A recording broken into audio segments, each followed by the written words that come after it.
kinumpirma ng Department of Education na inihinto na nila ang mass promotion o pagpasa sa mga estudyante sa elementarya na pagsunod sa No Children Left Behind. Ayon kay Education USEC Carmelita Oracion, Officer in Charge ng Learning Systems Strand ng DepEd, minarapat na nilang ituwid ang sistema upang matiyak na may natutunan ang estudyante sa alinsunod sa level o grado ng mga ito.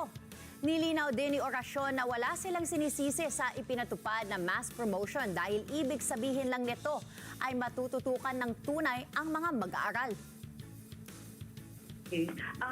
Marami po, Mampat, na hakbang ang ginagawa ng DepEd upang matuwid itong impression na mayroon tayong mass promotion.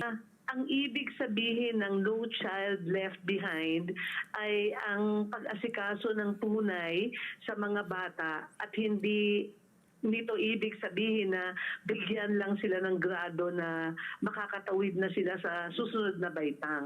In other words po, Mampat, we are working very hard on learning recovery and foundational skills.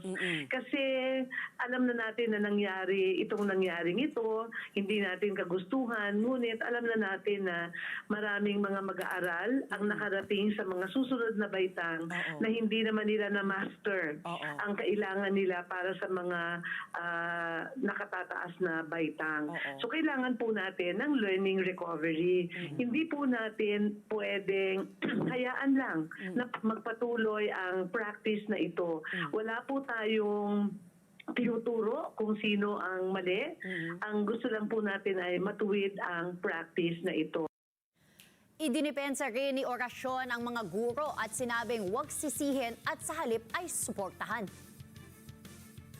Hindi natin masisisi ang ating mga guro na nagkaroon tayo ng ganyang impression at nagkabuhay ang ganyang practice, no? Kasi po siguro yung sistema ibinubunto natin yung sisi sa ating mga guro, no, kapag marami ang hindi pumapasa. So, ang palagay po natin ng DepEd ngayon ay kailangan din natin bigyan ng suporta ang ating mga guro.